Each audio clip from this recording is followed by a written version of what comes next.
Tim posko di Bandara Internasional Sultan Mahmud Badarudin II rutin berpatroli di sekitar area kawasan bandara sejak mulai beroperasi. Tim posko tersebut terdiri dari PT Angkasa Pura II, TNI, Polri, dan instansi terkait melakukan patroli bersama secara rutin 3 kali sehari.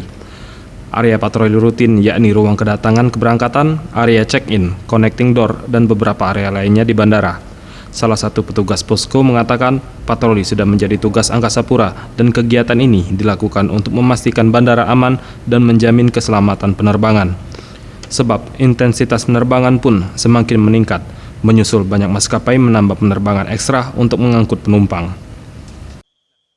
Untuk peak season ataupun pasca lebaran ini kita sudah ada tambahan kekuatan pengamanan baik dari TNI AU, Koramil, kepolisian, termasuk K9 dari Brimob, Polsek Sukarami, dan pengamanan sekitarnya. Jadi kita di sini cukup didukung untuk kegiatan pengamanan, baik sebelum adanya tanda-tanda keramaian penumpang atau pengunjung ke bandara, maupun nanti kita antisipasi setelah lebaran dijalani.